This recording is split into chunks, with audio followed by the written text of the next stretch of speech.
굿모닝!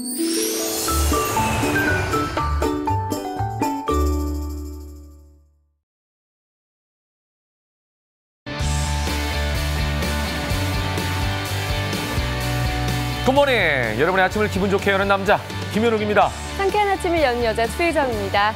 자, 요즘 실시간 검색어에 오르내리면서 아주 핫한 키워드가 바로 청와대 청원, 청와대 국민청원이라는 단어입니다. 네, 그렇습니다. 네. 팀워크 논란에 휩싸였던 김보름, 박지우 스피드스케이팅 선수들에 대한 엄중한 처벌을 원한다는 국민청원, 그리고 또 성추행 논란에 휩싸였던 이윤택 감독에 대한 청원까지 그야말로 들끓고 있습니다. 네, 그래서 오늘은요, 자, 이윤택 감독으로부터 시작된 문화계의 성추행 논란에 대해서 모닝뉴스에서 자세하게 살펴보도록 하겠습니다. 기대해 주시고요. 자, 오늘도 힘차게 달려보겠습니다. 다 함께 출발!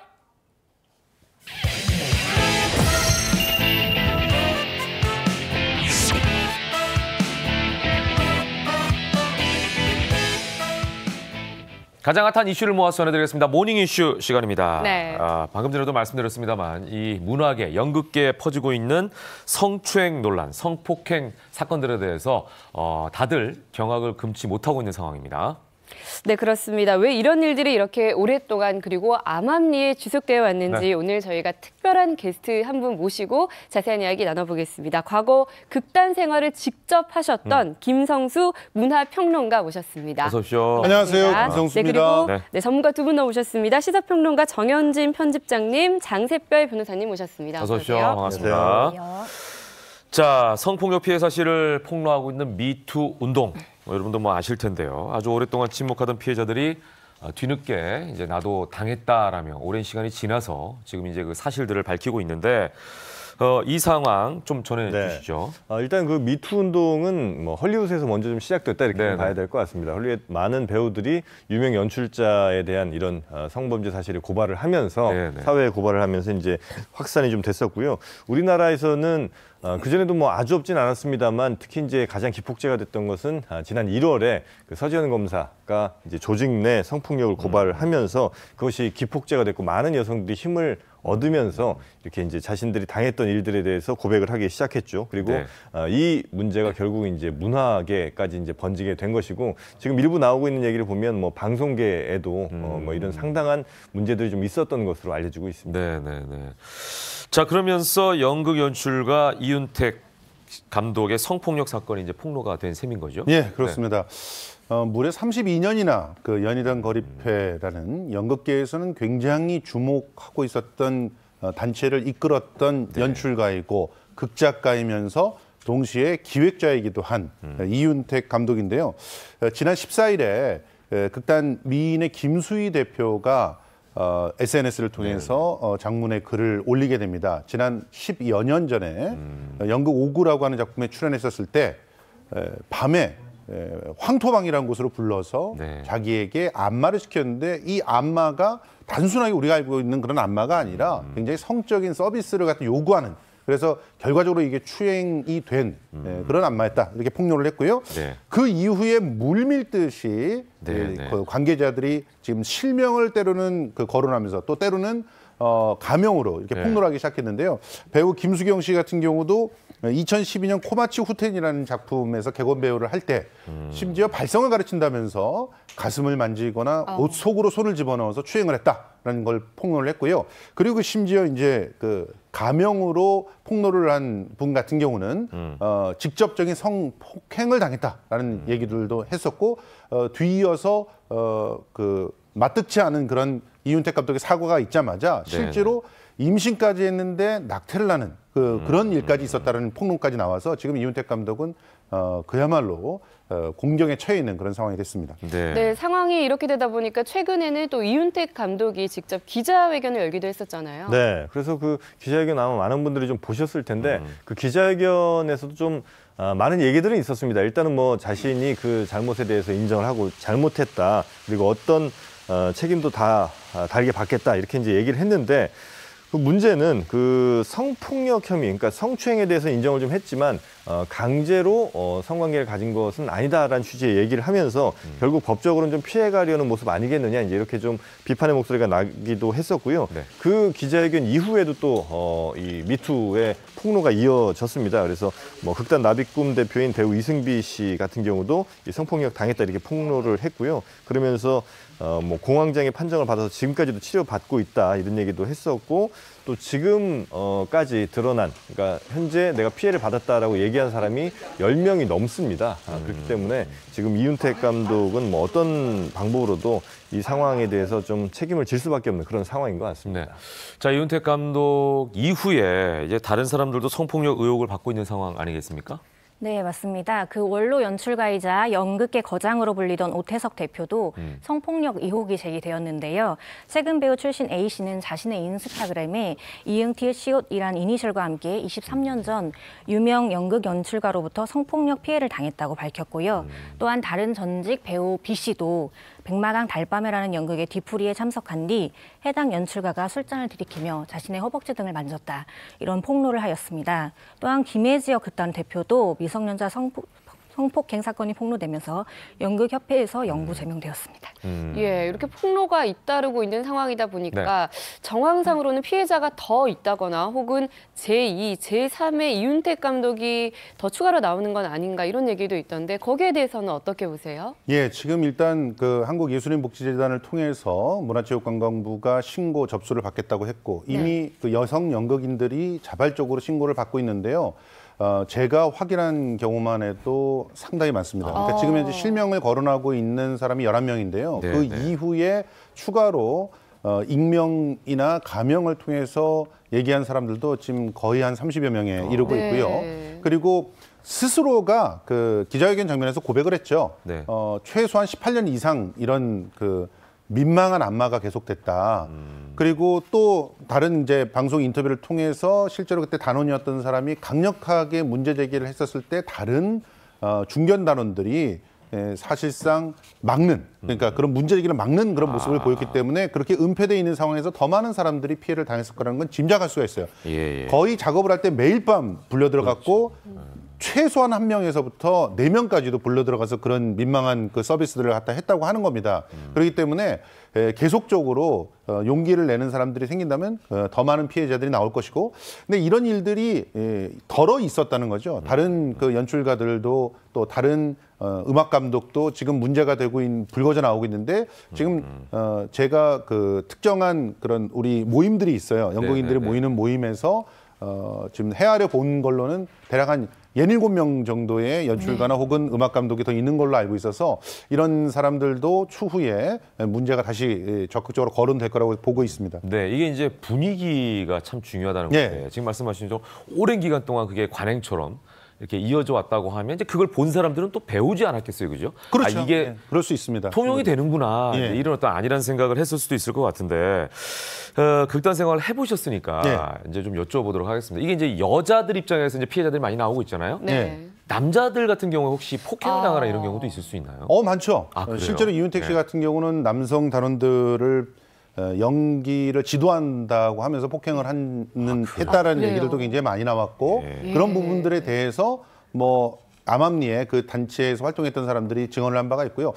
그런데 이런 일들이 왜 일어나냐면 실제로 연극계 내에서 굉장히 오랜 기간 동안 극단과 공동체 중심으로 작품 활동을 해왔는데 여기서 연출가라고 하면은 극단의 대표이기도 하면서 작품을 가지고 있는 그러니까 특히 외국 작품들 같은 경우는 사들여오는 사람들의 연출가이거든요. 예. 그리고 극장을 운영하고 있으면 극장 대표이기도 하고 그러면서 실제로 극작을 같이 겸비하고 있는 데다가 이윤택 씨 같은 경우는 온갖 곳의 심사위원 그러니까 뭐 희곡 그 신춘문예 심사위원 또 게다가 교수 그러니까 이런 측면으로 그야말로 권력이 집중돼 있는 자리였어요. 예. 이렇게 되면은요. 무소불위의 권력을 가지게 되는 거죠. 그래서 특히 작품을 운영할 때 캐스팅, 완벽한 캐스팅권을 갖고 있어요. 그러면 일부러 상대 배우들을 자극시켜가지고 캐스팅에게 좋은 의미로는 선의의 경쟁을 펼치게끔 하면서 모자란 사람을 가르친다는 명분을 가지고 얼마든지 성추행이나 성폭행, 성적인 서비스를 요구할 수 있는 그런 상황이 만들어지는 것이고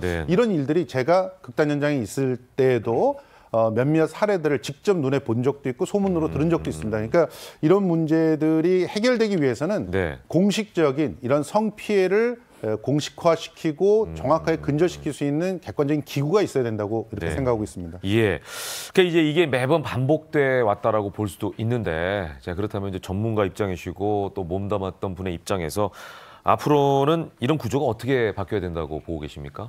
근본적으로는 연출가 한 명에게 모든 권력이 집중되는 이런 구조가 바뀌어야 된다고 봅니다. 예. 그리고 지금 현재 각종 지원금, 그러니까 지금 예술계에서 가장 큰 문제가 등단이라든가 데뷔라든가 이런 것들을 누군가가 게이트키퍼가 돼가지고 그걸 잡고 있거든요. 그 사람들이 이제 권력자가 되는데 그것을 감시할 수 있는 기구들이 있어야 되는 거죠. 네, 네. 누구 한 사람에게 의해서 캐스팅이 이루어진다든가 오디션이 이루어진다든가 등단이 이루어진다든가 데뷔가 이루어지는 것들을 갖다 막을 수 있어야 됩니다. 그러기 위해서는 평론가들이 살아야 되는데 연극계의 평론가들은 사실상 이런 문화 권력과 기생해 왔다라고 하는 점을 함께 반성해야 되지 않나라는 생각들이 들고요. 네, 네. 그것은 학계 또 현장 거기다가 지금 말씀드렸던 그 정부의 지원금과 관련돼 있는 각종 그런 심사들이 한 사람에게 집중될 수 있는 이런 구조가 있었다는 것인데 네. 이거를 깨고 철저하게 권력을 나눌 수 있는 그런 시스템이 만들어져야 되고요. 네, 네. 피해를 당한 사람은 언제든지 마음의 부담을 느끼지 않고 자기의 피해를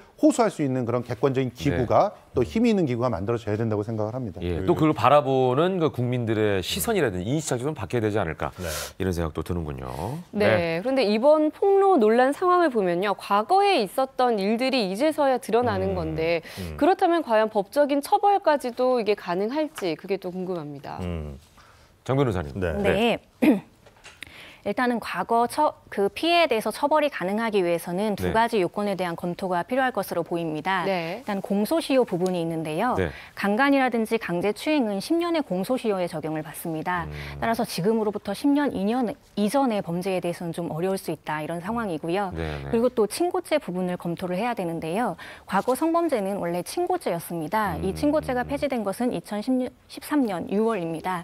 따라서 그 이전의 범죄에 대해서는 사실상 좀 처벌이 어려울 수 있다. 이런 상황입니다. 네. 그러니까 친고죄라는 건 당한 사람이 직접 직접 신고해야 신고를 해야 된다는 네. 거죠. 그리고 이제 네. 구조적인 문제를 말씀을 이제 네. 잘 짚어주셨는데 이 힘이 한 사람에게 집중돼서 결국 이제 배우들의 생사 여탈권을 쥔 사람이 이런 무소불위의 권력을 이제 행하면서 네. 성추행, 성폭행까지 이어진 것인데 실제 그 피해자들의 얘기를 들어보면요, 어떤 회식 자리 같은 데 있어서 내가 뻔히 성추행을 당하는 것을 그 안에 있는 모든 사람들이 봤음에도 불구하고 네. 거기에 대해서 아무도 문제 제기를 하지 않았고 혹은 뭐 못했다는 것이죠. 네, 네. 그러면서 내가 성추행 당하는 그 장면을 그 사람들이 아무렇지도 않게 신경 쓰지 않은 것이 마치 내가 유령이 된 듯한 느낌이었다라고 얘기를 하거든요. 네, 그러니까 네. 얼마나 인간적으로서 이렇게 모멸감을 느꼈을지 이걸 충분히 우리가 좀 짐작을 할 수 있는데 이런 걸 고치기 위해서는 말씀하신 것처럼 정말 이 구조적인 문제를 우리가 좀 반드시 좀 바꿀 필요가 있겠습니다. 근데 한마디만 좀 첨언하고 싶은 게 있는데 네. 사실 그 많은 그 사람들이 공범이라는 의미는 저는 아니라고 봅니다. 네. 물론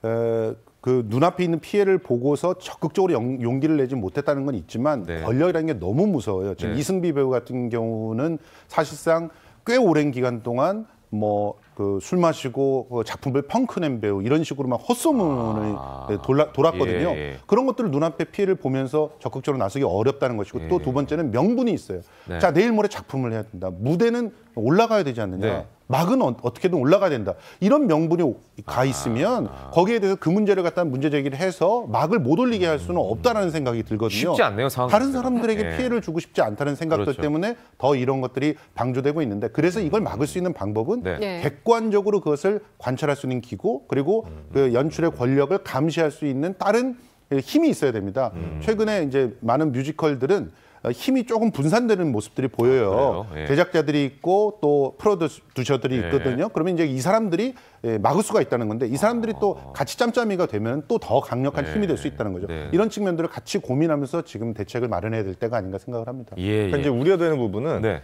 이윤택 감독이라는 사람 한 명만 그럼 저 악의 축, 저 사람만 제거하면 이 문제 끝나느냐? 그렇지 그건 않은 아니라는 거죠. 거죠. 예. 네. 그러니까 그 사람 말고도 수많은 지금 범죄자들 혹은 뭐 드러나지 않은 사람들이 있을 예. 텐데 그 사람들도 뿌리 뽑을 수 있는 이 구조적인 환경이 좀 마련돼야 된다는 겁니다. 그렇죠. 네. 그러니까 인식 자체가 좀 바뀌어야 되지 않을까 이런 생각이 기본적으로 그죠. 우리가 왜 지나가다가 폭행을 당하는 사람을 보고도 좀 어떻게 보면은 그걸 간과하고 거기 적극적으로 개입하지 못하고 지나가는 경우들도 있지 않습니까? 예. 사실 두렵기도 하고 뭐 여러 가지 그렇죠. 상황상 근데 이런 것들 때문에 비슷한 상황에서 이걸 좀 묵고하는 경우가 있지 않았나 그렇죠. 이런 생각이 들고요. 모두가 이런 마음에 대해서 같은 마음으로 좀 해결해야 되지 않을까 이런 생각을 해봅니다.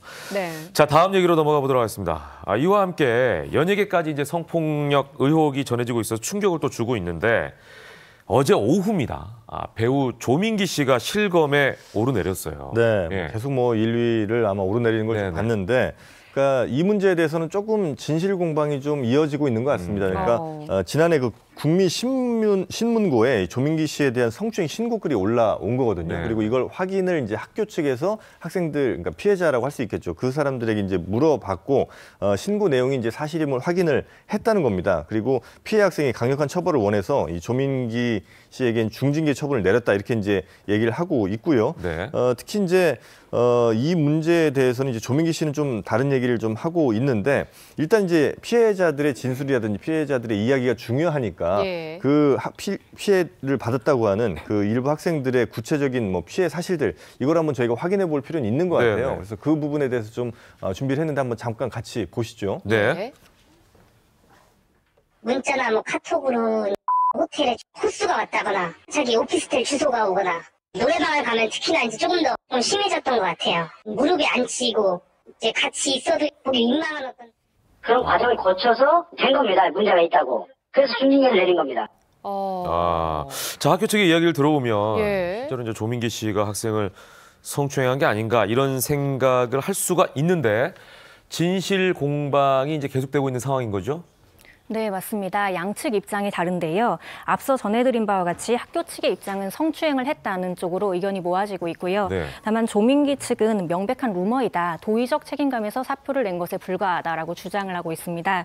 현재 그 수사기관에 정식으로 고소 고발이 접수되지는 않은 상태이고 추가 조사가 필요할 것으로 보입니다. 네. 예. 아까 잠시 언급하셨지만 조민기 씨 구체적으로 어떤 입장을 밝혔는지 좀 더 구체적으로 알려주시죠. 그러니까 이제 피해 학생은 뭐 가슴 부위를 만졌다 이렇게 얘기를 예. 했는데, 그 부분에 대해서 이제 조민기 씨는 그것이 아니라 가슴으로 연기하라 하면서 이제 그 부분을 이제 툭 이제 친 것인데 그걸 좀 오해한 것 같다라는 얘기를 한다거나, 혹은 이제 노래방 같은 데서 뭐 무릎에 앉혔다 이런 얘기들이 좀 나왔었는데 네. 그것은 아니고 이제 노래방에서 이제 노래 이후에 뭐 격려하는 차원에서 고생 많았다 이러면서 이제 한번 포옹을 좀 해줬다, 뭐 이런 정도를 좀 오해한 것 같다라고 얘기를 좀 하고 있습니다. 그래서 이 부분은 사실 밝혀내기가 조금 쉽지 않은 부분이 있어요. 왜냐하면 뭐 네. 노래방 안에 CCTV가 있을 리도 좀 거의 희박한 상황이고, 네. 그렇기 때문에 양측이 서로 다른 주장을 했을 때 과연 어떤 주장에 대해서 더 신빙성을 갖고 그래서 받아들일지, 이 부분도 좀 우리가 지켜봐야 될 부분인 것 같습니다. 네. 자, 진실 공방은 뭐 앞으로 계속되지 않을까 이런 생각이 드는데 저희도 지켜보도록 하겠고요. 문학에 이어서 이제 연예계까지도 성추행, 성폭행 논란이 퍼지면서 충격이 더해지고 있는 상황인데 네. 왜 이렇게 이런 현상들이 계속 나타난다고 보십니까? 이제 몇 가지 공통점이 예, 있잖아요. 예.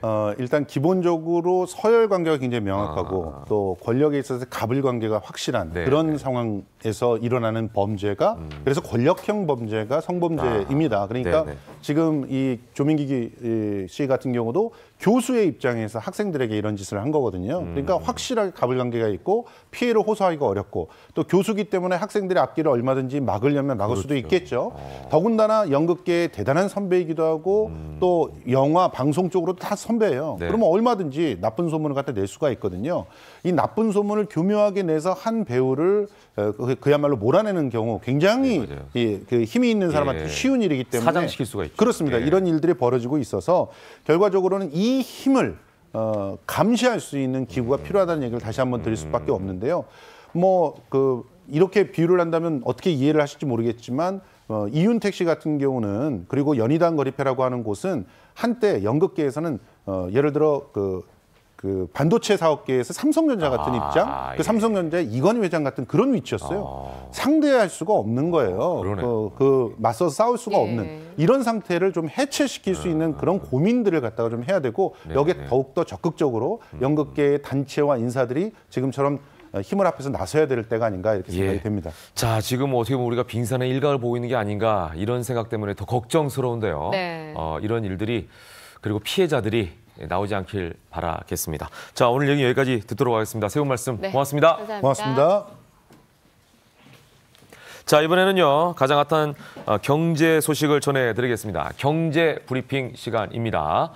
정철진 칼럼니스트 나오셨습니다. 어서 오십시오. 네, 안녕하십니까. 안녕하세요. 네, 어제 국토교통부에서 재건축 안전진단 기준 정상화 방안을 발표했는데요.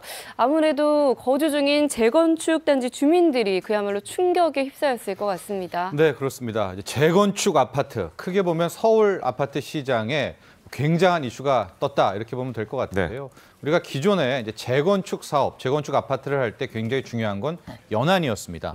가령 30년이 됐나, 40년이 됐나. 네. 그래서 이제 현재는 1988년을 기준으로 해서 그 전에 예. 그러니까 87년, 86년에 준공하거나 입주됐으면은 실은 이제 재건축 아파트 대상이 되거든요. 30년이죠. 그러니까. 예, 30년 넘게 네. 되니까. 근데 우리가 이제 재건축을 하게 될 때는 가장 먼저 안전 진단이라는 것을 받게 됩니다. 네. 근데 바로 어제 국토부가 발표된 것은 바로 이 안전 진단의 기준을 굉장히 강화하겠다라고 한 겁니다. 근데 네. 이게 왜 중요하냐면요. 저 안전 진단이 지금까지는 거의 하나의 형식적이었던 거예요. 말은 안전 진단이지만 가령 주차장이 부족해요. 뭐 주변 환경이 너무 노후됐어요. 뭐 이러면 거의 합격을 받고 재건축 사업으로 돌입이 된 건데 네. 어제 국토부가 나온 저 안전 진단의 그 내용을 바뀐 내용을 보면 그야말로 안전 진단입니다. 그러니까 아주 쉽게 말씀드리면은 아파트가 무너질 정도의 구조 안전성. 보시면은 저 세 번째 구조 안전성이 네. 현행 가중치가 한 20%밖에 안 되는데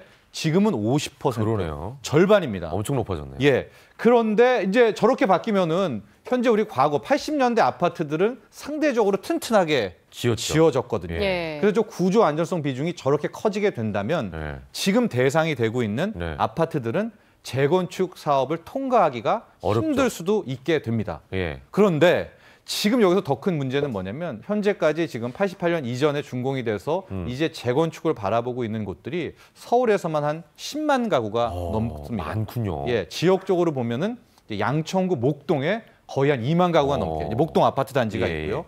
그 다음에 보시면은 노원구 상계 주공 같은 경우에도 또 1만 가구가 넘는 단지가 있고 송파 쪽에도 뭐 올림픽 선수촌이라든가 예. 있고, 그러니까 저 지역 같은 경우에는 이제는 우린 재건축 됐다. 예. 연한도 채웠고 바로 뭐 올해나 내년부터 돌입해야 되겠다라고 생각을 했는데 이제 안전진단 기준이 저렇게 강화된다면 네네. 지금 당장에 저 해당 아파트들은 재건축 사업을 통과를 못할 수도 있거든요. 있다. 예, 예. 그래서 지금 뭐 해당 지역 주민들은 난리가 났죠. 당장 어젯밤부터 예. 아주 그야말로 좀 난리가 난 그런 분위기입니다. 그러니까 연수가 중요하지 않다는 거예요. 그렇죠.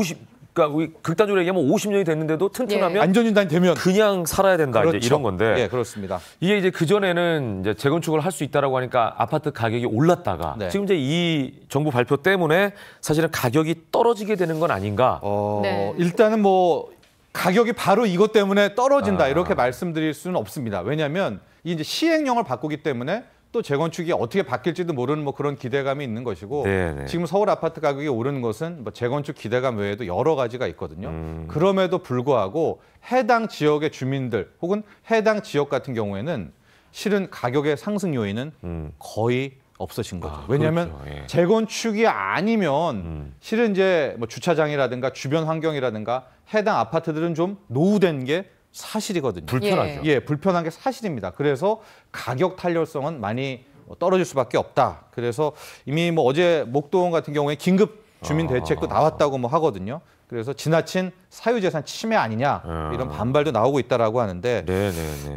특히 이제 노원구 상계동 같은 경우에는 더 불만이 크죠. 그럴 지난 수 8.2 대책 때문에도 예. 한번 충격을 받았는데 네. 이번에 재건축 안전진단 강화 때문에 또 충격을 네. 받게 되니까 이런 지역 주민들의 반응도 아마 오늘부터 계속 나올 것 같습니다. 네. 예, 이번 재건축 안전진단 강화 소식에 모두가 불이익을 얻을 것 같지는 않습니다. 혹시 이득을 보는 곳도 있지 않을지 궁금한데요. 네, 그래서 이제 어제 나온 저 재건축 강화의 또 다른 이슈가 뭐냐면 형평성 논란이 됩니다. 예. 왜냐하면 실은 안전진단을 미리 통과해놓은 재건축 해당 아파트들이 있을 거 아닙니까? 그렇죠. 여기들은 지금 룰루랄라죠. 그렇죠. 예. 하긴 다시 해야 되는 거 아닌가 또 예. 이런 얘기가 나올 거 아니에요. 그렇습니다. 근데 지금 예. 소급 적용은 안 한다고 했거든요. 그러니까요. 3월 이후에 안전진단 들어가는 것만 대상이기 때문에 이런 아파트들은 오히려 이 득을 상대적으로 그러네요. 네, 이득을 네. 얻을 수가 있고 이제 또 하나 논란이 됐던 게 이거 외에도 올해부터는 재건축 초과 이익 환수제라는 게 이제 시행이 되거든요. 그래서 이제 앞으로는 재건축을 통해서 얻은 이익이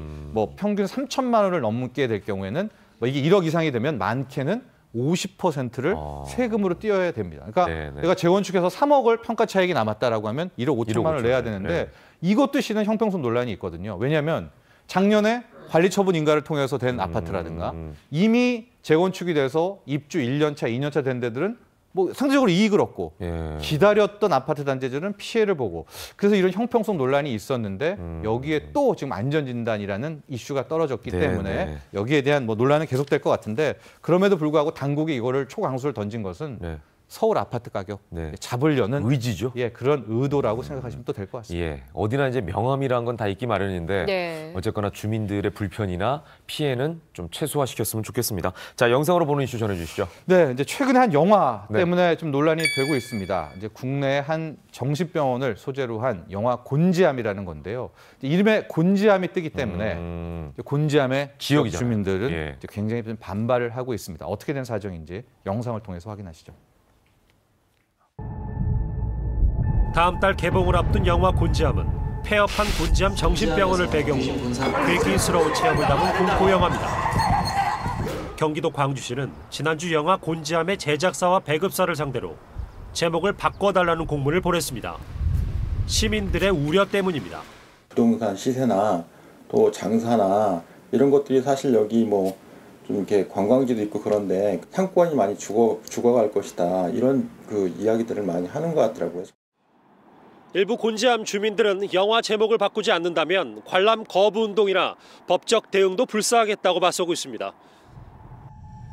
영화 곤지암 측 관계자는 개봉이 한 달밖에 남지 않아 제목을 바꾸는 건 어려운 일이라면서 영화를 정상적으로 개봉하면서도 지역과 상생하는 방안을 찾고 있다고 설명했습니다. 지명을 딴 영화가 논란이 된 건 이번이 처음이 아닙니다. 국성과 밀양이 대표적인 영화들.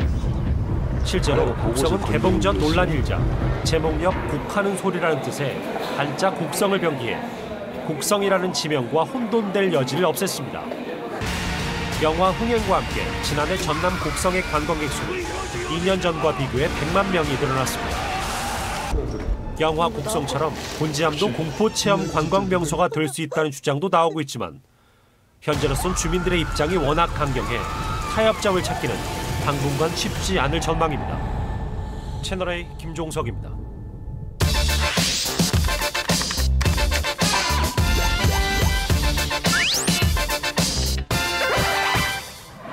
생방송을 함께하고 있습니다. 김현우의 굿모닝. 지금 시간은요 7시 58분입니다. 이번에는 연예계 가장 핫한 소식을 모아 전해드리겠습니다. 주간 핫토픽 시간인데요.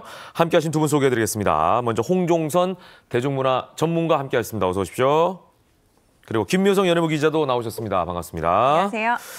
자, 이번 순서는요. 먼저 연예계 어떤 스타가 맑은 날씨를 맞이했고 또 어떤 스타에게 먹구름이 꼈는지 연예의 온도를 날씨로 먼저 살펴보는 시간 가도록 하겠습니다. 최혜정 MC가 연예의 온도 알려드립니다.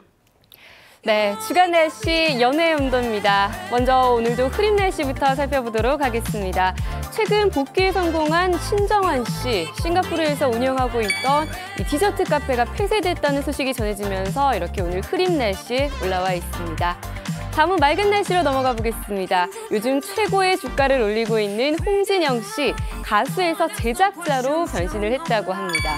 다음은 유재석 씨인데요. 나경은 씨와 8년 만에 둘째를 임신했다는 아주 반가운 소식 있습니다. 먼저 이 소식부터 전해드리도록 하겠습니다.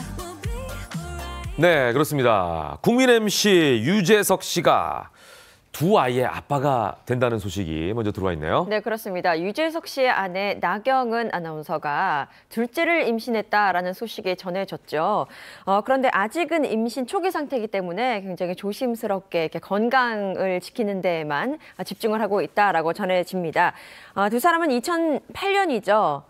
많은 분들의 축복을 받으면서 결혼을 했는데요. 이어서 2년 만인 2010년에 첫째 아들 유지호 군을 출산을 합니다. 그러니까 첫째 출산 이후에 무려 8년 만에 둘째 아이를 임신하게 된 거예요. 어쩌면 늦둥이네요. 그러니까요. 네. 그래서 게다가 유재석 씨와 나경은 부부는 아이를 갖기 위해서 그동안 좀 노력을 했던 것으로 그래요? 전해집니다. 그래서 이 같은 사실이 알려지면서 더욱더 많은 분들의 축하를 받고 있어요. 네, 이 두 부부는 10년 차인데 저는 1년 한 2개월, 3개월밖에 안 됐거든요. 아이 숫자는 똑같네요. 그러네요. 축하드립니다. 네. 다시 한번 뿌듯하네요, 한 번에. 네, 다시 한번 축하드립니다. 또 유재석 씨가 둘째를 가지면 본인도 역시 둘째를 가지겠다라고 밝힌 연예인이 있다고 하는데 누구죠? 네, 바로 박명수 야, 씨입니다. 야, 야, 야. 네.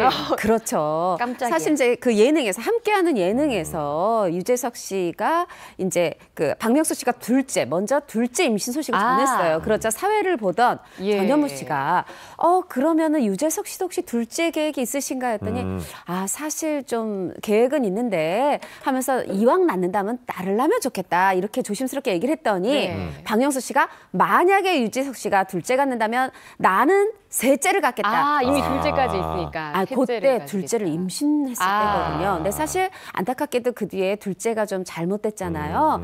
이번에 그 말대로 박명수 씨 말대로 유재석 씨랑 함께 그 두 부부가 다 같이 임신하시는 것도 좋을 것 같네요. 그러네요. 근데 뭐 사람의 힘으로 마음대로 하는 건 아닌데 그렇죠. 박명수 씨와 유재석 씨는 워낙 뭐 실과 바늘처럼 같이 다니는 분들이다 보니까 막 이런 얘기도 나온 게 아닌가 싶네요. 네. 자, 태교 잘 하시고 건강한 아이 순산하시길 네. 바라겠습니다. 자, 이번에는요. 매일 2시간씩만 자면서 1년 수입이 이거 뭐 중견기업이네요. 수십억에 달하는 홍진영 씨가 가수가 아닌 제작자로 나섰다는 소식, 그것도 강호동 씨와 함께 네. 어떻게 된 일이죠? 그렇습니다. 지난번에 제가 월요일에 살짝 전해드렸었는데 아주 네. 짧게 전해드렸었잖아요. 그때 이제 강호동 씨가 출연하는 예능 프로그램에 홍진영 씨가 출연을 합니다. 그래서 특급 콜라보 음원을 제작하는 계기가 바로 이 프로그램을 통해서 진행이 된 건데요. 그래서 음원과 뮤직비디오가 또 공개가 돼서 많이 또 화제가 됐는데 홍진영 씨도 이 노래에 대한 애착이 굉장히 있어서 자신의 SNS에 한 번씩 들어봐 주세요 라면서 이 노래 복을 발로 차버렸어 라는 곡을 또 홍보를 하기도 했습니다. 예, 그런데 들리는 소문에 의하면요. 원래 이 음원의 주인공이 강호동 씨가 아니었다고 하던데. 그러니까요. 노래도 다 짝이 있는 것 같아요. 네. 원래 이 노래가 허경환 씨를 위해서, 그래요? 개그맨 허경환 씨를 위해서 홍진영 씨가 만든 곡이라고 합니다. 하고 있는데. 네, 그렇습니다. 바로 그 곡이었었는데 쇼케이스 현장에서 홍진영 씨가 이 곡에 대해서 이야기를 하면서 복을 발로 차버렸어는 사실 개그맨 허경환 씨를 위해서 만든 곡이다. 그런데 처음에 이 노래를 만들었다면서 허경환 씨에게 들려줬더니 왜 김영철 씨 곡 따르릉이 있었잖아요. 맞아요. 이 곡을 견제를 하면서 내가 만약에 이 곡으로 활동을 했는데 김영철보다 안 되면 어떡하냐 라면서 불안해서 거절을 했다라고 전했습니다. 그리고 그 이후에 홍진영 씨가 그 예능 프로그램에 출연을 해서 복을 차버려서 이 무대를 공개를 하고 강호동 씨에게 원하시면 줄 수 있겠다라고 이야기를 했는데 결국 성사가 돼서 진짜 음원 출시까지 된 거죠. 예, 곡이 이제 이후에 상당히 인기를 지금 끌고 있는 상황인데 네. 허경환 씨는 그야말로 복을 발로 차버린 격이 아닌가 생각이 되는데 허경환 씨가 복을 발로 찬 게 이번이 처음이 아니라고 얘기를 들었어요. 맞습니다. 허경환 씨가 차버린 복 바로 따르릉이었어요. 김영철 씨 대신 원래 허경환 네, 씨였어요? 원래 또 이 곡도 원래 그 홍진영 씨랑 허경환 씨가 친하거든요. 예. 그래서 따르릉을 허경환 씨를 위해서 했었는데 이게 김영철 씨한테 갔잖아요. 하다 보니까 미안해서 어떻게 보면 복을 차버렸어를 또 주려고 했는데 이것도 또 강호동 씨한테 간 격이 됐는데 이 이제 한 예능 프로그램에서 홍진영 씨가 얘기를 합니다. 제가 이거 따르릉 주려고 했는데 경환이 오빠가 답을 안 줘요. 그러니까 윤정신 씨가 옆에서 얼른 또 이게 프로듀서 아닙니까? 그거 한번 들려줘봐라. 노래를 불렀더니 그거 김영철한테 주는 게 어떨까 이렇게 된 거죠. 방송 끝나자마자 김영철 씨 전화합니다. 그거 놔줘. 나 무조건 할게. 근데 허경환 씨가 그때는 아니야. 그거 내가 할게. 나도 할 거야. 이게 허경환 씨한테 갈렸던 곡인데 SNS상에서 경연이 붙었어요.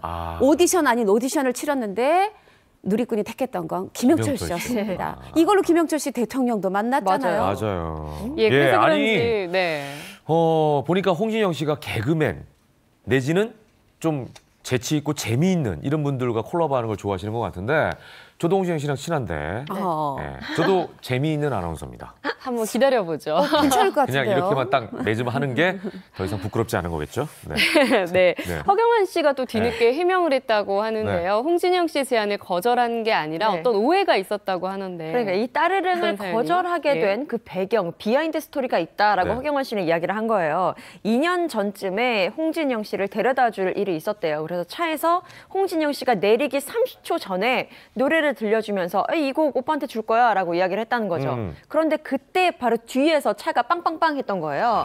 그래서 빨리 내려야 되는 상황이 돼서 그래 나중에 얘기하자라고 한 다음에 별다른 이야기가 없었다는 거죠. 나중에가 그냥 끝나버린 거예요. 그러죠. 흐지부지 되면서 그냥 이거는 내가 거절한 것이 아니라 그냥 어떻게 상황이 그렇게 흘러갔다라고 해명을 했어요. 네. 그런데 말씀하신 것처럼 이후에 따르릉이란 곡이 엄청난 인기를 얻게 됐잖아요. 그래서 허경환 씨는 당연히 배가 아팠겠죠. 나는 TV 안 볼란다 라면서 또 하소연을 했다고 하고 또 이번에 강호동 씨와 의기투합한 곡이 많이 또 이슈가 되면서 와 이젠 정말 TV 버릴 거다라고 이야기를 했다고 하네요. 네, 홍진영 씨 아무쪼록 이번 신곡도 대박 내길 바라겠고 네. 특히 허경환 씨 복 많이 받으십시오. 다음 소식 가도록 하겠습니다. 네, 이번에는 흐림 소식인데요. 모처럼 신정환 씨 소식이 들려왔는데 신정환 씨 가게가 폐쇄가 됐다는 소식인데 어떤 내용이죠? 네, 이제 정확히 얘기하면은 신정환 씨가 싱가포르에서 운영했던 그 아이스크림 빙수 가게가 법원 명령에 의해서 폐쇄 조치가 됐다라는 거예요. 예. 네, 이게 지금 무슨 얘기일까 싶은데, 그러니까 사실은 이번에 보니까 그 싱가포르에 딱 현지 매체가 이런 보도를 했어요. 그 신정환이라는 한국의 가수 연예인이 운영했던 이 디저트 카페가 그 2달치 임대료를 못 내서 소송을 당했고 그래서 법원은 지난해 12월에 올해 1월 28일까지 밀린 임대료 뭐 이런 것들을 내지 않으면 압류를 시켜라라는 명령을 내렸다는 겁니다. 네, 이게 이제 지금 폐쇄 소식을 전했는데 오픈했으니까 폐쇄를 한 거 아니에요? 근데 언제 싱가포르에 오픈한 거예요? 네, 언제 오픈했냐면 네. 이제 일단 그 신정환 씨가 2010년에 그 문제 도박 사건과 댕결 사건이 있었잖아요. 네. 자숙이 필요했습니다. 그런데 그래도 너무 다행히 2014년 12월에 결혼을 했잖아요. 네. 그 결혼을 하고 바로 그 부인과 이주를 싱가포르로 합니다. 그리고 2015년 12월에 네. 이 이제 빙수 가게를 오픈했던 거예요. 뭔가 생계를 이어가야 되니까. 그렇죠. 그래서 이제 우리가 당시에는 두 사람이 그래도 다행이다 했고 굉장히 잘 된다는 소문이 있었어요. 뭐냐면 네. 현지에 갔었던 또 제가 지인한테 들어보니까 그 이제 그래요?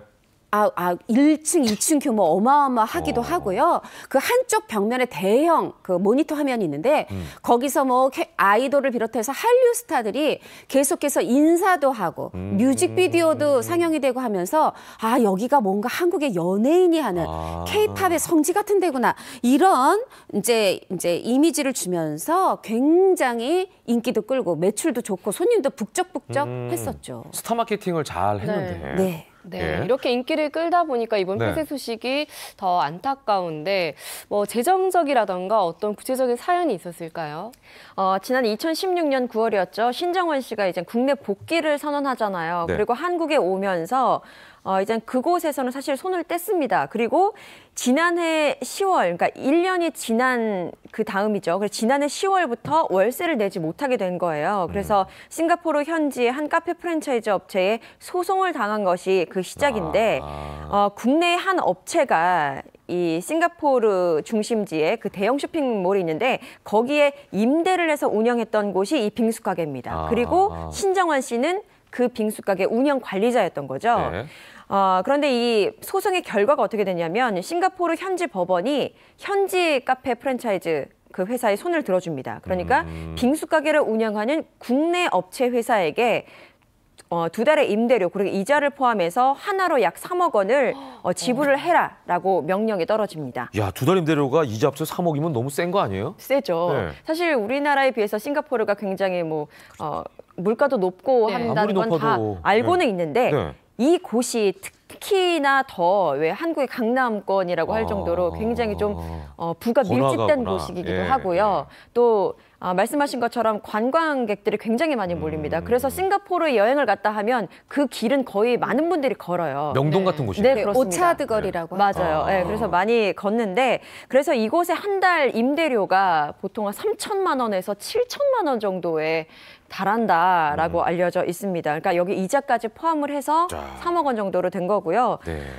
그리고 그렇다 보니까 싱가포르 현지 매체도 이곳에 많이 집중을 했던 것 같아요. 그래서 이 폐쇄 소식을 전하면서 신정환이 운영하던 빙수 카페가 법원의 명령에 의해 폐쇄가 결정이 됐고 예. 이를 명령하는 서류들이 붙어 있다라고 또 현지에서 전하게 됩니다. 그러네요. 예, 이 카페 폐쇄 소식 이후에 신정환 씨 어떤 입장을 밝혔을까요? 그러니까 지금 내용을 보시면 분명히 싱가포르 현지 카페 프랜차이즈 운영업체와 국내 이 아이스크림 빙수 가게 간에 지금 이 소송인 거예요. 어떻게 보면 네. 신정환 씨는 빠져 있습니다. 그러네요. 하다 보니까 억울하다는 입장을 내놨죠. 뭐냐면 아니 우리는 한국 들어오면서 다른 사람한테 이미 경영권을 넘겼다. 그리고 그 사람의 경영을 잘못해서 이렇게 월세를 못 내고 이런 일이 벌어진 거다. 그리고 지금 현재 신정환 씨가 그냥 몸만 빠져나온 게 아니라 지분도 없고 운영에 전혀 관여하고 있지 않다. 억울하다 이제 이런 입장을 밝히고 있어요. 네. 그런데도 불구하고 이제 누리꾼들의 이 상황을 보니까 조금 이제 욕을 하는 분들도 계시던데 신정환 씨가 직접 관련이 없는데 왜 이렇게 욕을 먹죠? 그렇죠. 그래서 네. 또 오늘 흐림이 된 이유가 네. 그러니까 지금 김효선 기자도 말씀하셨지만 2016년 9월에 지금 한국에 왔다고 이번 보도로 확인이 됐어요. 근데 이 가게를 2015년 12월에 이제 열었단 말이에요. 네. 그럼 불과 한 10개월밖에 이제 하지 않은 건데 그러네요. 사실은 2016년 9월부터 신정환 씨 국내 복귀 보도가 계속 나왔는데 그때마다 아니다. 나는 지금 사업에 집중하고 있고 2호점, 3호점 준비 중이다. 이렇게 얘기를 했었어요. 네. 그때 이제 그럼 복귀 안 했다고 그랬는데 아니 2016년 9월부터 한국 와 있었던 거야. 또 하나는 본인이 운영하는 줄 알았는데 그러니까 자신의 것인 줄 알았는데 그냥 남이 국내 업체가 하는 거를 관리만 해준 거야. 이런 식으로 이게 지금 따라붙는 게 뭐냐면 신정환 씨는 지금 방송의 성공을 위해서 입담을 회복해야 되는 사람이 아니죠. 네. 입담은 훌륭합니다. 어떻게 보면 국민에 대한 대중에 대한 신뢰 회복이 그러네요. 중요한데 요번에도 또 그 부분에서 빨간불이 살짝 켜지고 있네요. 예. 참 이게 참 우리가 이제 흔히 그 얼굴 마담 또는 바지 사장 이런 예. 표현을 쓰는데 네네. 얼굴이 알려져 있는 스타들이다 보니까 이런 거에 이제 휘말리는 경우들이 꽤 있거든요. 아마 신정환 씨도 그 비슷한 경우가 아닌가 이런 생각이 살짝 드네요. 자, 아무쪼록 잘 해결됐으면 좋겠다는 생각과 함께 다음 주로 넘어가 보겠습니다. 이번 주제는요. 재벌이 사랑한 스타라는 내용의 그런 소식들 전해드리겠습니다. 네. 스타들이 재벌과 연애를 하거나 결혼하는 경우가 종종 있는데 최근에도 해외 재벌 2세와 결혼을 발표한 스타가 있습니다. 네, 그렇습니다. 배우 함소원 씨 함소원. 이야기예요. 네. 많은 분들이 깜짝 놀라셨죠. 중국의 재벌 2세와 결혼 발표, 혼인 신고를 했다라는 내용이 전해졌습니다. 먼저 함소원 씨에 대해서 좀 소개를 해드리면 97년에 미스 코리아 태평양으로 입상한 뒤에 연예계 생활을 시작을 합니다. 그리고 그 이후에 뭐 베스트 극장이라든지 대박가족 그리고 영화 색즉시공 등에 출연을 하면서 이제 배우로서 입지도 다지기 시작을 하는데요. 네네. 그러다가 2005년 이후에는 중국으로 진출을 합니다. 그래서 2세대 한류 스타로서 활발하게 활동을 하게 됐는데요. 왜 국내에서는 색즉시공 영화 때문도 있고 또 맞아요. 화보 촬영도 하면서 그 여파로 섹시 이미지가 굉장히 강했었거든요. 그런데 중국에서는 좀 다릅니다. 뷰티 모델 그리고 멜로드라마의 배우로 활동을 하면서 또 다른 각도로 네. 큰 사랑을 받았었죠. 2005년이면 중국 진출한 지가 꽤 되네요. 한 네. 13년 됐네요. 네, 벌써. 그렇게 활발하게 예. 중국 활동을 하다 보니까 또 자연스럽게 중국인 남자친구를 만난 게 아닌가. 네, 그러겠죠. 뭐 그렇게 환경이 보입니다. 중요하니까. 네, 네. 그렇습니다. 이 남편으로 알려진 분은 국내에서는 진화라는 이름으로 알려졌는데요. 진화. 네, 중국 SNS 스타입니다. 굉장히 많은 뭐 팬들을 거느리고 있는 셀럽이라고 보시면 어휴, 되겠고요. 아이돌 굉장히 얼굴이네요. 훈남이죠. 네. 네, 그렇습니다. 2016년에 진화의 그 웨이보라고 하죠. 중국의 SNS에 이런 글이 올라오는데요. 한국에서 연습생 생활을 했던 때가 떠올랐다라면서 한국에서의 경험을 또 인연을 드러낸 바 있고요.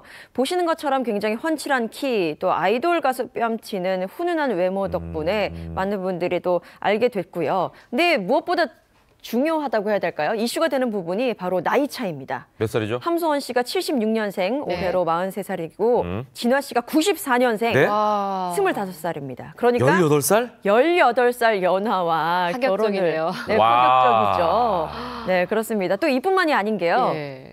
이 진화 씨가 하얼빈 지방 출신의 대규모 농장 사업가 집안의 2세입니다. 재벌 아. 2세예요. 그러니까 자신의 어떤 럭셔리한 생활에 대해서도 SNS에 보여준 바가 있어서 네. 와, 18살 연하의 재벌 2세와의 결혼이라고 해서 더욱더 화제가 되고 있습니다. 와, 네. 18살 연하. 우리가 이제 연상연하 커플이 많습니다만 네. 가장 많이 차이 나는 커플이라는 생각도 드네요. 아까 딱 봐도 이 진화 씨라는 분이 너무 어려 보이지 않습니까? 네. 근데 거기다가 하얼빈 대규모 농장 사업가 집안의 2세. 이러다 보니까 뭐 자연스럽게 만났을까 싶기도 하면서 어떻게 만났을지 굉장히 궁금하네요. 그렇죠. 어떻게 네. 만났을까? 지난해 3월이었다고 합니다. 함서원 씨 지인 모임에 이 진화 씨가 온 거예요. 그런데 나중에 알고 보니까 원래 팬이었고 함서원 씨를 보러 일부러 함서원 씨의 모임에 오고 이런 열의를 보였던 거죠. 왕팬으로서 간 거고. 그렇죠. 그리고 바로 고백을 합니다. 3월에. 야. 사랑합니다. 야, 아유. 그런데 이 함서원 씨 부담스럽죠, 18살이나 사실. 어리고 그러니까 부담스러웠는데 네. 계속된 구애에 또 한 달 만에 마음을 열고 2016년 4월부터 네, 그 이제 교제를 시작했습니다. 아. 네, 그런데 여기서 이제 얘기 드리고 싶은 게 이 진화 씨가 사실 김효선 기자도 얘기하셨지만 정말 이 얼마나 럭셔리한 삶을 사는지를 정말 SNS로 많이 보여준 그런 SNS 스타거든요. 네. 그래서 이렇게 아무리 사랑했지만 양가의 반대. 함서원 씨 부모님은 부모님대로 18살 어린 사위. 18살. 네, 아. 거기다가 또 이 남자 집에서도 반대로 특히나 예. 남자 쪽 반대가 심해서 두 사람이 헤어질 위기에 까지 놓였었다고 그렇게 함서원 씨가 전했습니다. 네, 아무래도 나이 차이가 정말 많이 나다 네. 보니까 반대가 정말 심했을 것 같은데 이걸 또 극복했으니까 지금 만나고 있는 거 아닐까요? 네, 그렇습니다. 예. 남자친구, 지금은 남편이 된 진화 씨의 굳은 의지 때문이었다고 보시면 되겠는데요. 그냥 혼자 의지를 그냥 갖고 끝낸 게 아니라 함소원 씨 부모님을 찾아가서 부모님께 내가 모두 책임지겠습니다. 결혼을 하고 싶습니다라고 부모님께 이야기를 한 거예요. 또 그뿐만 아니라 자신의 부모님께도 다가가서 아버지 유산 받지 않겠습니다. 내가 함소원은 먹여 살리겠습니다. 내가 먹여 살리겠습니다라고 이야기를 했다고 하는데 남자친구, 그러니까 진아 씨는 집에서 위로 10살 정도 차이가 나는 누나가 3명이 있습니다. 3명이요? 집안에서 늦둥이에요. 아, 중국인데도 아이를 많이 낳으셨네. 4명이나 낳았네. 그러게요. 네. 네. 남자친구의 가족들은 이런 네. 막내의 굳은 의지를 굉장히 처음 봤다고 해요. 그래서 이런 모습 처음이다. 내 아들에게 이런 모습이 있다니 라면서 결국 결혼을 허락했다고 하고요. 이런 심지 굳은 남편이라면 내가 인생을 맡겨도 되겠다 싶어서 함소원 씨 또한 결혼을 결정했다고 합니다. 두 사람을 원래 2월 23일에 원래 결혼식을 하려고 했었대요. 하얼빈에서. 네. 근데 네. 하얼빈이 워낙 날씨가 춥다 보니까 여름으로 좀 미뤘다고 하고 네. 양가도 부모님도 그렇게 허락을 하셨는데 왜 중국에서는 그런 풍토가 있다고요. 먼저 혼인신고를 하고 그다음에 결혼식을 하거든요. 예. 그러다 보니까 이 같은 현상이 뭐 이상한 건 아니네요. 건 아니에요. 예, 그리고 일반적이네. 네, 결혼식은 한국과 중국 2번 올린다고 하고요. 말씀드린 것처럼 경기도 의왕시청에서 혼인신고를 마쳤고요. 또 최근에는 중국에서 네. 혼인신고를 마침으로써 정식으로 법적으로 부부가 됐습니다. 예. 자, 어렵게 부부가 된 만큼 두 분 행복하게 사셨으면 좋겠는데 네. 자, 함소원 씨에 대한 이 소식이 전해지니까 또 과거의 함소원 씨의 행적이라든지 연애사도 다시 한번 수면으로 떠오르고 있는 상황입니다. 네. 그 전에도 유독 함소원 씨 하면 중국 분들과 많이 인연이 있는 사람으로 알려져 있어요. 이전 남자친구도 중국 재벌이었죠. 중국 재벌이었고요. 네. 6살 연하였고요. 아, 다 연하. 뭐 지나간 연애사 사실 뭐 이미 8년이나 된 얘기고 그러네. 그리고 워낙에 잘 만나고 잘 헤어진 커플이니까 소개를 네네. 해드릴게요. 재벌 2세 장의인 씨였는데 이분도 SNS에서 대단한 인기였어요. 뭐냐? 슈퍼카 7대 아유. 주인, 소유자. 그러니까 이분도 굉장히 뭐 차도 좋아했지만 그냥 차를 좋아한 게 아니라 중국 곳곳에 그 대규모 토지, 땅이 있었던, 막 광산도 있었던 그런 부동산 재벌로 알려졌었죠. 예, 이렇게 재력이 어마어마하다 보니까 데이트도 그야말로 호화로웠다 이런 얘기들이 들리더라고요. 네, 지금 사진에도 나왔잖아요. 그러니까요. 그러니까 함서원 씨가 또 혼자서 저렇게 예. 남자친구랑 뭐 공공연하게 데이트도 하고 해외여행, 유럽 여행도 가고 했지만 아, 이거 리무진이네. 네, 저렇게 혼자서 그냥 고급 리무진에 탄 저건 또 유럽에 간 모습이잖아요. 예. 그리고 제일 유명한 게 있습니다. 생일날 온천을 통째로 빌려서 하루가 아니라 3일에 걸쳐서 지인을 다 불러서 생일 파티를 해준 일화가 크네요. 네, 그러다 보니까 국내에서도 이게 알려지면서 국내에도 알려지면서 와, 이건 드라마에 나올 법한 아니 드라마에도 나오지 않을 법한 대단한 그런 생일 파티다 하면서 네. 굉장히 부러워했고 정말 사실 뭐 단순히 고급 리무진 뭐 더 보이시는 저런 유럽 여행이 부러운 게 아니라 네. 여자친구를 위해서 저런 모든 것을 준비하는 그 남자친구의 마음을 부러워했던 거죠. 야, 이 정도 되면은 저 남자친구하고도 잘 됐음직한데 네. 일단 헤어졌으니까 지금 이제 다른 사람과 결혼한 거 그렇죠. 아니겠어요? 언제 헤어졌죠? 지난 2014년 2월에 이제 결별을 인정했는데요. 이 결별보다도 그 이면의 것들이 또 화제가 됐습니다.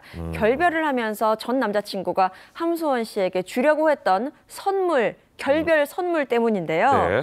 그때 산시성 토지와 땅이요? 네, 땅이요. 그리고 베이징에 있는 최고급 아파트를 선물로 주려고 했습니다. 그런데 이 산시성 토지 같은 경우에는 그 토지 안에 무엇이 있냐? 금광이 있습니다. 스케일이 정말 다르죠. 일부러 금광에 있는 땅을 줬구나. 네, 금광에 야. 있는 땅이어서 지가가 수백억 원에 달한다고 하는데요.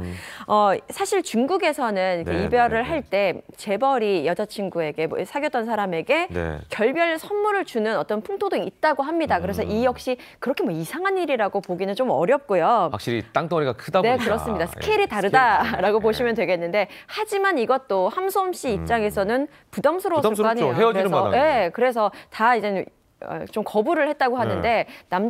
전 남자친구도 굉장히 좀 고집이 있었나 봅니다. 네. 그러면 베이징 아파트만 받는 걸로 하자라고 해서 이건 또 사정사정해서 남자가. 네, 그래서 아파트만 받는 것으로 서로 합의를 했다고 하네요. 네. 보통 헤어지게 되면 여자 입장에서 받았던 선물도 다 돌려주는 돌려주는데. 경우가 많은데 맞아요. 네. 참 중국의 문화가 좀 특이하다는 생각이 듭니다. 네. 자, 여기서 이 질문은 참 좀 민망하긴 한데 아파트 모두가 시가가 궁금해하는. 궁금하네요. 아파트 시가 왜냐면 네. 뭐 셀럽의 이야기이기 때문에 이렇게까지 자세하게 전해드리도록 하겠습니다. 평당 이 아파트가 우리나라 돈으로 평당 5,200만 원. 야, 최고급 아파트구나. 네, 최고급 네. 아파트고요. 73평을 기준으로 했을 때 한 달 관리비가 우리 돈으로 133만 원이 넘는 것으로 전해집니다. 평당 5,200만 원 곱하기 73. 37억 원 정도 그러네. 됩니다. 예, 약한 정말. 40억 가까이 네, 되는 40억 그런 가까이 고급 되죠. 아파트네요. 네, 예. 놀랍습니다, 정말. 네, 네. 아무튼 함소원 씨 연인인 진화 씨와 결혼식을 올린 뒤에는 또 활동을 활발하게 할지 그 부분도 좀 궁금합니다. 뭐 일단은 그 신혼을 즐기고 싶다고 해요. 네. 어떻게 보면 함서원 씨도 지금 이 남자친구 진아도 좀 경제적으로 어려운 상황은 아니잖아요. 네네. 하다 보니까 이 신혼이 몇 년 지속될지 모르겠다. 활동이 수년 뒤일 수도 있다. 함서원 씨가 이렇게 얘기하고 있어요. 네네. 그런데 그래도 신혼여행은 좀 소박합니다. 네. 그 진아 씨한테 세 누나가 있는데 네. 누나들이 살고 있는 산둥 지역으로 네. 여행을 가는 게 신혼여행이라고 하고 두 사람의 신접 살림은 어디에 차렸느냐? 중국 심천에 차렸는데 이게 이제 그 홍콩 마카오하고 되게 가깝고 중국 네. 남쪽이라 따뜻한 곳이잖아요. 예, 예. 정말 그 깨복기 좋은 장소인 것 같습니다. 그렇습니다. 네. 자, 함소원 씨의 인생을 책임진 진화 씨. 예, 본인 말처럼 아주 든든한 남편이 되길 바라겠고 함소원 씨도 행복하길 바라겠습니다. 네. 자, 해외 재벌과 결혼한 스타 지금 얘기를 하고 있는데 이번에는 또 다른 분 얘기를 좀 해보도록 하겠습니다. 네. 재벌과의 결혼하면 이분 꼭 들어갑니다. 바로 배우 신주아 씨 이야기인데요. 그렇죠. 네, 신주아 씨는 2004년에 드라마 작은 아씨들을 통해서 데뷔를 했고 그 이후에 임성원 작가의 작품 뭐 오로라 공주라든지 다양한 작품에서 활발한 활동을 이어갔습니다. 네, 왕성한 활동으로서 배우로서의 입지를 다지고 있었을 그 찰나에 2014년이죠. 돌연 방송을 접고 해외로 가게 됐는데요. 그 이유는 바로 해외 재벌 2세와 결혼을 했기 때문입니다. 예, 아까 함소원 씨는 중국 재벌이었는데 신주아 씨는 태국 그렇습니다. 재벌이라면서요. 태국이에요. 네. 많은 분들이 또 알고 계실 텐데 굉장히 훈남으로 알려져 있죠. 이름이 사라웃 라차나쿤 씨인데요. 이 태국에서 페인트 회사가 있는데 굴지의 중견 페인트 회사입니다. 이 회사의 대표이사가 라차나쿤의 아버지인 거예요. 그래서 2세구나, 여기도. 네, 경영이세. 그렇습니다. 정말 경영인으로서 그 2세 경영인이고요. 그 회사를 물려받게 되는데 이 회사의 연 매출이 2008년 기준으로 400억 원 정도 된다고 합니다. 그리고 현지 매체에서도 소개된 적이 있는 라차나쿤 씨는 유학파 출신의 훈남으로 알려져 있고요. 그래서 태국에서도 이미 알려진 셀럽이기 때문에 한국 스타와 결혼을 해? 라면서 그 내에서도 굉장히 화제가 된 바 있습니다. 참 신기한 게 이런 분들은 돈도 많은데 다 잘생겼어요, 공통점이. 예. 근데 이제 태국 사람과 한국 사람은 사실 흔치 않은 조합이잖아요. 그렇죠. 어떻게 만났을지 굉장히 궁금합니다. 신주아 씨에게 잘 들어보세요. 친구가 있어요. 네. 여자친구가. 근데 여자친구가 결혼을 한 유부녀라 남편이 있습니다. 예. 근데 이 남편이 바로 이 라차나쿤과 지인인 거예요. 근데 지인이어도 태국에 있는 사람을 만나기 쉽지 않잖아요. 그렇죠. 가야지 이 만나는 부부가 결혼하면서 신주아 씨한테 이제 친구한테 얘기한 거죠. 우리 같이 여행 갈래? 셋이 여행을 간 거예요. 태국으로? 네. 근데 거기서 바로 이 내 친구의 남편이 친구를 만납니다. 라차나쿤을. 라차나쿤. 너 여기 어쩐 일이야? 그러면서 합석을 하게 되고 여기서 사랑이 싹 터서 신주아 씨와 라차나쿤도 결혼에 이르게 되었다고 합니다. 이렇게 됐군. 네. 그런데 말씀하신 것처럼 흔치 않은 조합이잖아요. 그러니까. 또 집안에 반대 붙이는데 요번에 신주아 씨 집에서의 반대가 심해요. 신주아 씨가 어머님한테 넌지시 물어봅니다. 네. 엄마 내가 그 태국 사람하고 결혼하는 거 어떻게 생각해? 어떻게 반응하셨을까요? 방송이라서 제가 다 말할 수는 없지만 비속어로. 이제 엄마가 따라하는 자연스러운 얘기죠. 미친 헛소리하고 있네. 이렇게 얘기를 해서 이거 쉽지 않겠구나 했는데 이 어머니도 반하게 한 이 라차나쿤이 신주아 씨를 향한 진심을 보여준 에피소드가 있어요. 정말 꿀이 달달 떨어지는데 자 퇴근하는 라차나쿤. 신주아 씨가 보고 싶습니다. 보통 국제통화하기 쉽죠. 바로 비행기 타고 퇴근하고 가방도 매지 않은 채 맨몸으로 비행기 타고 달려와서 신주아 씨 보고 집으로 돌아갔다고 합니다. 이런 모습 보면서 이 장모님도 결혼을 허락하게 됐다고 하네요. 예, 이 두 사람에 대한 관심이 뜨겁다 보니까 이 두 사람이 살고 있는 럭셔리 하우스가 공개가 되기도 했다면서요? 그렇습니다. 재벌 2세와의 결혼 과연 어떻게 살고 있나 많은 분들이 궁금해하실 텐데 이 두 사람의 신혼집인 대저택이 또 방송을 통해서 공개가 됐습니다. 보시는 것처럼요. 그야말로 대저택이죠. 유럽풍의 러브하우스인데 이 집 안이라는 게 믿겨지지 않을 정도입니다. 넓은 정원이 있고요. 또 고급스러운 개인 수영장까지 집 안에 있습니다. 그리고 내부는 이렇게 겉으로 보시기에는 이렇게 정원이 있고요. 방금 보신 것처럼 내부는 우아함과 세련미가 강조된 그런 인테리어가 있고요. 곳곳에는 왜 영화 속에서만 보던 샹드리에가 그렇게 장식이 돼 있습니다. 궁전이네 뭐 보니까. 네, 그렇습니다. 또 뿐만 아니라 대형 스크린으로 즐기는 둘만의 영화관도 이 집 안에 있어서 굉장히 남다른 스케일을 보여주고 있고요. 또 최근에 이제 방송을 통해서 공개된 부분이 방콕 시내에서 왜 럭셔리한 그런 쇼핑몰에 두 사람이 데이트를 하는 모습이 나왔는데 한 샵에 들러가지고 남편인 라차나쿤 씨가 신주아 씨에게 선물을 사주려고 하는데 그 귀걸이 선물의 가격이 1,000만 원이 넘는 그런 것을 사주려고 해서 정말 재벌만의 어떤 남다른 소비 규모를 보여줘서 다시 한번 눈길을 끌기도 했습니다. 네. 남자 입장에서도 부러우니까 여성분들은 더 부럽지 않을까 이런 생각도 드네요. 예. 아무튼 국내 스타들과 국외 재벌과의 결혼. 일단은 저 행복하게 잘 사시는 모습 보기 좋으니까 이 모습 계속 보여주시길 바라겠습니다. 자, 우리가 이제 국내로 좀 넘어와 보죠. 국내에서도 재벌과 사랑한 스타들이 많이 있었는데 그중에 한 분만 오늘 좀 살펴보도록 할까요? 최근에도 뭐 여러 가지 논란 때문에 또 이슈가 된 스타이기도 한데. 네, 바로 고현정 씨죠. 최근에 드라마 하차 논란이 있었는데 이 고현정 씨와 이 재벌의 결혼은 특히 남달랐던 게 그전에는 뭐 불륜으로 시작했다가 결혼에 성공한 경우라면 고현정 씨는 그게 아니었어요. 모래시계로 정말 스타덤에 있을 때 겨우 25살이었던 미스 코리아 진의 그녀가 재벌을 만나서 모든 거를 다 뒤로 하고 연예계와도 작별을 하고 결혼으로 그냥 사라졌거든요. 결혼 속으로. 그래서 당시에 더 화제가 됐고 더 많은 팬들이 아쉬워했던 그 결혼이었죠. 예, 고현정 씨와 결혼을 했었던 분 너무 유명하죠. 네, 그렇습니다. 신세계 정영진 부회장인데요. 정영진 부회장은 삼성의 이건희 회장의 동생이죠. 이명희 신세계 회장의 아들입니다. 그래서 이건희 회장의 형이죠. 이명희 회장이. 이명희, 이명희 신세계 회장의 아들인데요. 처음에 알려졌을 때 이건희 회장의 외조카다. 라고 알려져서 네. 맞습니다만 포인트가 그렇게 되면서 정말 이런 분과 결혼을 하다니라고 네, 더욱더 네. 화제가 된 바 있습니다. 네.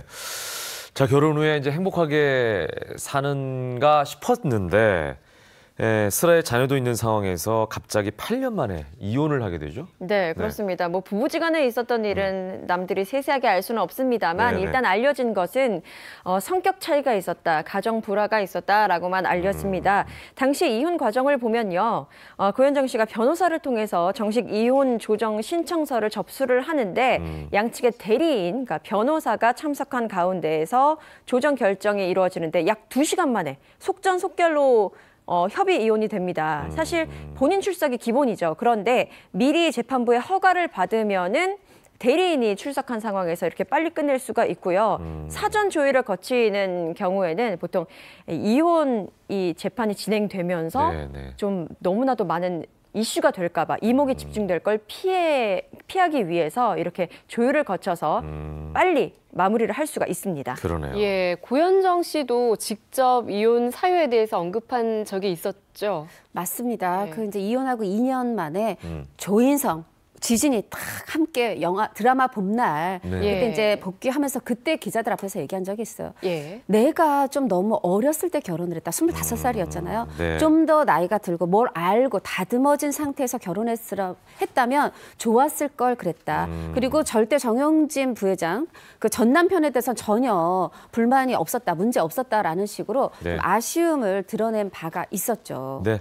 그러니까 그 이후로 뭐 위자료가 얼마냐 이런 관심도 있었는데 15억 원이었다 뭐 이런 얘기도 있었고 최근에는 고현정 씨의 아들 딸 근황이 공개가 됐죠 또. 네, 그렇습니다. 지난해에 어떤 그 포털 사이트를 통해서 많은 게시물들이 올라오면서 고현정 씨의 아들이다 딸이다라는 사진들이 많이 올라왔는데요. 네. 사실 한눈에 보기에도 너무나도 고현정 씨와 닮은 맞아요. 모습이어서 네.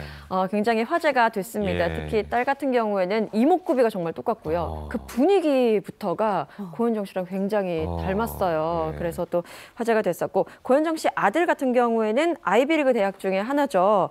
코넬 대학에 입학을 한 것으로 전해지면서 네. 이슈가 됐습니다. 네. 자, 재벌과 사랑에 빠졌던 스타들을 예. 저희가 오늘 한번 짚어봤습니다. 하지만 부와 명예보다 어찌 보면 진실한 사랑이 이제 바탕이 돼 있는 게 그렇죠. 중요하지 않나 싶고 예. 또 이들도 그 사랑이 있었기 때문에 이게 가능하지 않았나 네. 이렇게 생각을 해봅니다. 자, 오늘 말씀 여기까지 듣겠습니다. 고맙습니다. 네, 감사합니다.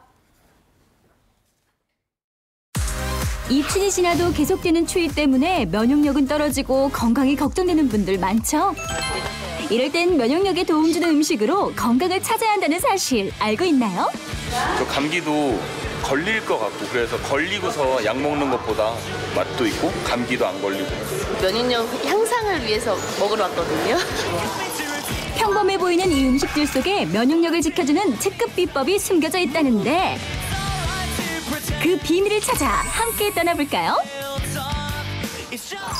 면역력에 도움 주는 짬뽕으로 소문이 자자하다는 이곳. 그 인기만큼 문전성시인데요. 다들 어디서 오셨대요? 경기도 안산 동탄 이도시에서. 이거 먹으러 부산에서 왔는데요. 어디서요? 부산에서. 먼 길 마다치 않고 올라오게 만든 이 집의 대표 메뉴는 짬뽕. 평범해 보이는 이 짬뽕이 면역력에 도움을 준다고요? 의심 가득하던 그때 짬뽕에 뭔가를 아낌없이 넣는 움직임 포착. 뭐죠? 저희는 꼬막 딴 데 쓰지 않은 꼬막을 지금 쓰기 때문에 짬뽕에 꼬막을 넣었다? 이 꼬막이 바로 면역력을 지키는 비밀. 제철 맞아 오동통한 살오른 이 꼬막은 어떤 성분 때문에 면역력에 도움을 주는 걸까요? 꼬막에는 질 좋은 단백질과 더불어서 철, 아연, 핵산 등이 풍부하기 때문에 세포를 성장시키고 유지하는 데 좋고요. 특히나 겨울철에는 기온이 떨어지면서 면역 기능이 약해지기 쉬운데 꼬막은 면역 기능의 향상에도 도움이 됩니다. 와, 찌네. 살아있네. 와, 살아있네, 와. 시원한 국물 맛 제대로 밴 쫄깃한 면발에 뜨끈한 국물까지 단숨에 들이켜고 나면 추웠던 몸이 녹다 못해 땀이 뻘뻘 덥다 더워. 시원하면서도 깔끔하고 진한 맛이 입안에서 콜라보레이션을 이룬다고 해야 되겠죠. 푸짐한 양에 한 번, 발라먹는 재미에 2번 반한다는 꼬막 짬뽕. 이게 다 벌교산 싱싱한 꼬막으로만 선별한 거라네요. 꼬막을 까봤을 때 그 핏기가 핏물이 같은 게 나와야 꼬막이 싱싱해요. 핏물이 없는 거는 꼬막이 오래된 거기 때문에 아무래도 신선도가 떨어지기 때문에 맛이 저하될 수 있어요.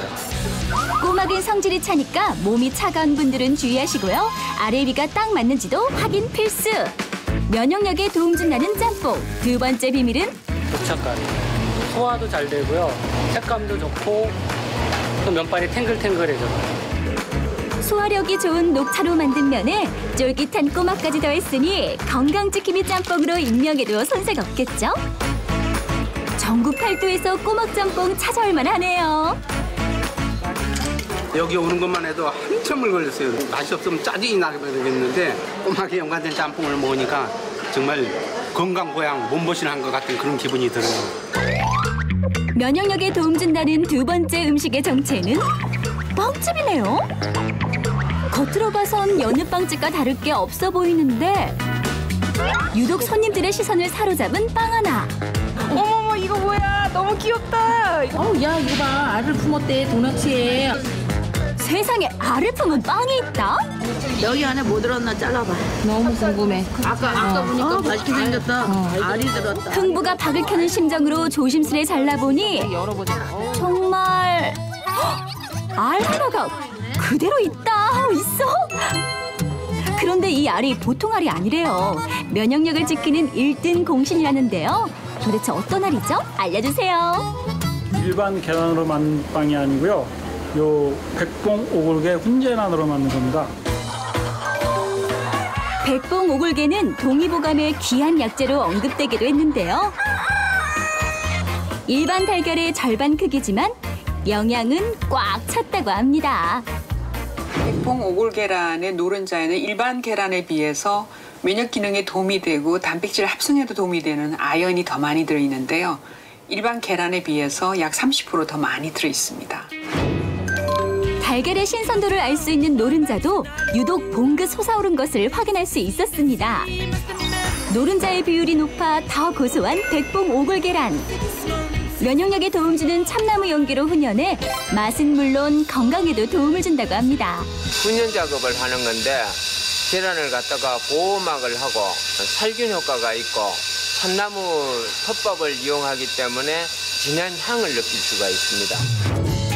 방부제의 색소 없이 이틀 동안 참나무 용기로 훈연하면 훈제란 완성! 소화돋는 양배추물을 더한 찹쌀 반죽에 치즈가루에 퐁당 빠뜨려 풍미까지 더하고요. 훈제란을 반죽 안에 쏙 넣어서 기름 샤워해주면 노릇노릇 알도넛 완성! 그런데 아직도 뭐가 남았나요? 통째로 넣는 걸로도 모자라 반죽에도 달걀을 넣네요. 설마 그것도 백봉 오골계란은 아니죠? 네, 저희 빵에는 100% 오골계란이 들어가고 있습니다. 귀하신 몸 아낌없이 들어간 촉촉한 식빵부터 알이 통째로 올라간 에그 토스트까지 이곳에선 60여 가지 빵들을 맛볼 수 있대요. 맛있다. 알고 먹으면 더 맛있는 영양 만점 백봉 오골계란 빵. 계란보다도 비싸다고 하니까 일단 건강에 더 좋을 것 같은 그런 기분이 들어서 맛있어요. 힘 물건 납니다. 최고입니다. 쌀쌀한 날씨, 떨어지기 쉬운 면역력을 몸에 좋고 맛도 좋은 음식으로 채워보는 것은 어떨까요? 요즘은 자신만의 색깔을 마음껏 드러내는 개성 시대라고 해도 과언이 아니죠? 네, 그렇습니다. 내 손으로 직접 만들어서 나만의 개성을 직접 표현하는 다양한 방법들을 담은 영상입니다. 함께 보시죠. 취향 따라 개성 따라 내 물건은 내가 직접 만드는 사람들이 늘어간다. 요새 개성이 뚜렷해지면서 각자 원하는 개성대로 만들어서 입고 착용하는 것 같습니다. 목도리 같은 거를 손수 만들어봤는데 재밌고 좀 힘들기도 했었어요.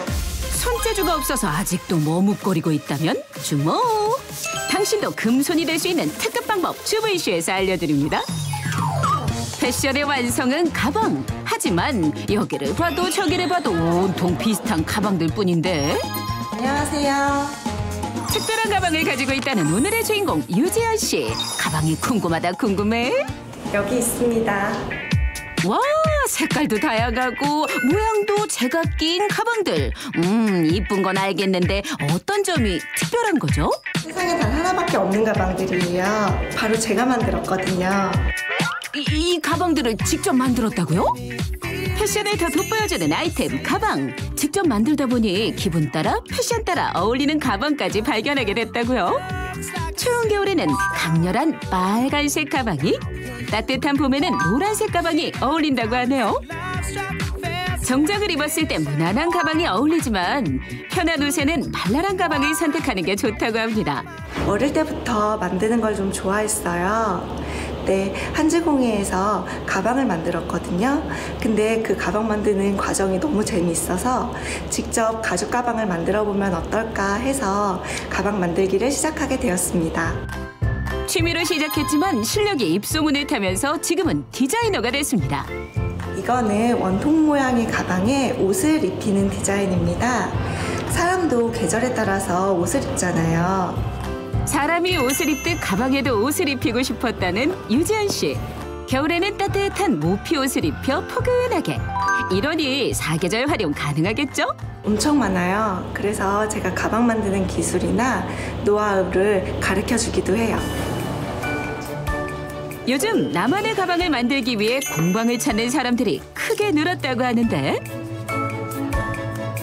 그 매력이 대체 뭘까요? 1년 반 정도 됐어요. 만들기 전에 되게 가방을 좋아하고 많이 샀어요. 쇼핑에 거의 한 50% 이상이 가방이었었거든요. 근데 이제 이거를 만들게 되니까 전혀 이제 사질 않아요. 네, 그래서 되게 저한테는 절약이 되는 이게 취미인 것 같아요. 어디 직접 만든 가방 구경 좀 해볼까요? 와, 정말 흠 잡을 데 하나 없이 훌륭한데요. 저도 도전해보고 싶습니다. 세봤는데 30개 넘더라고요. 너무 많아서 엄마나 동생 주기도 하고 그랬어요. 엄마는 그 모임에 가지고 가서 엄마 친구들한테 엄청 자랑을 하세요. 진짜? 너무 좋죠. 가방 디자인에서부터 재료까지 취향대로 고를 수 있는데요. 같은 디자인의 가방이어도 어떤 재질의 가죽을 선택하느냐에 따라 다른 가방이 된다고 하네요. 와, 지금 이건 어떤 작업인가요? 지금 가방 버클 만들고 있어요. 이건데 저는 가죽 제가 선택한 가죽으로 하는 거예요. 요거. 그 버클이 그러면 저기 들어가는 버클? 네.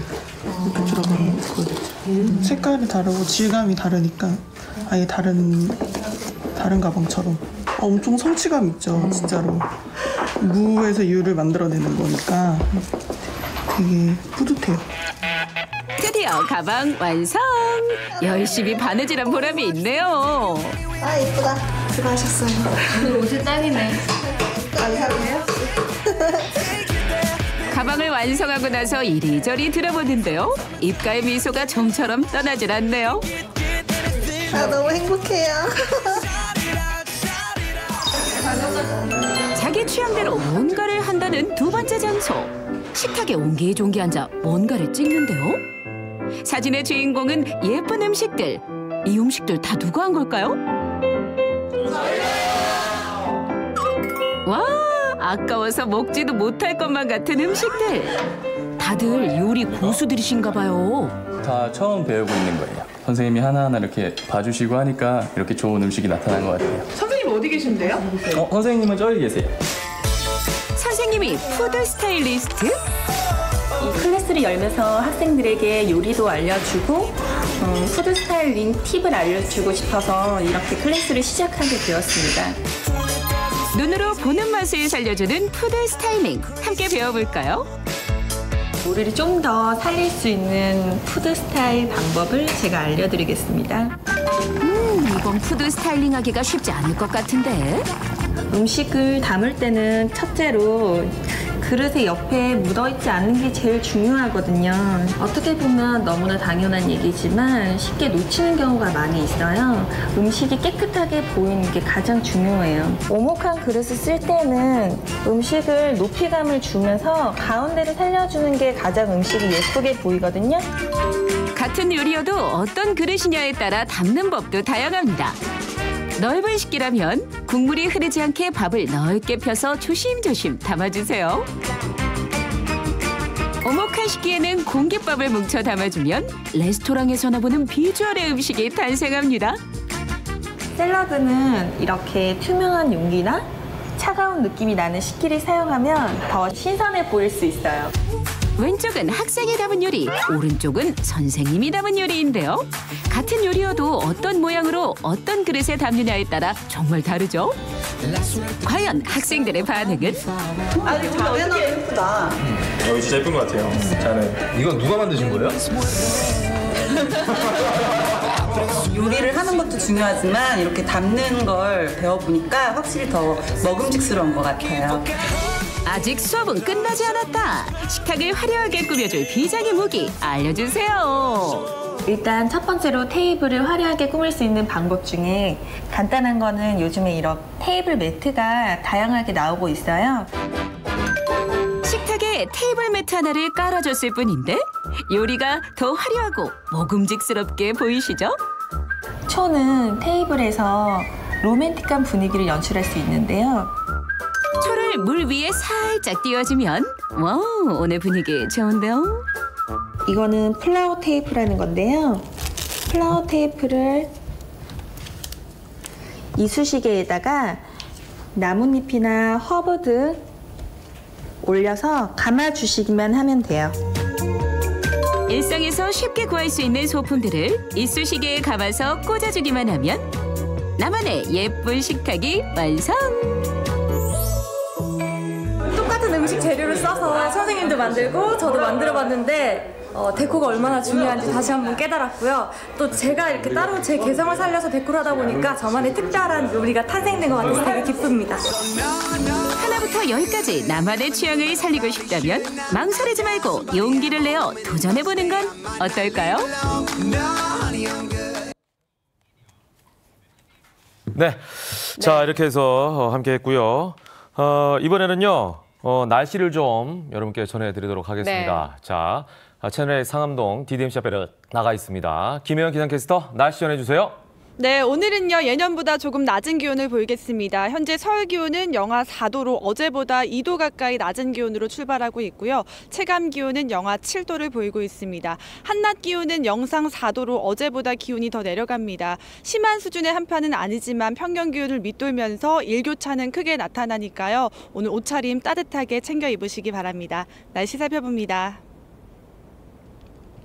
현재 기온 서울과 대전 영하 4도, 강릉 영하 2도, 부산 3도로 어제보다 3도에서 5도가량 낮은 기온을 보이고 있습니다. 낮 기온은 서울과 춘천, 강릉이 4도, 대전과 광주 6도, 부산은 9도가 예상됩니다. 예년보다 다소 추우니까요. 건강관리 유의하시기 바랍니다.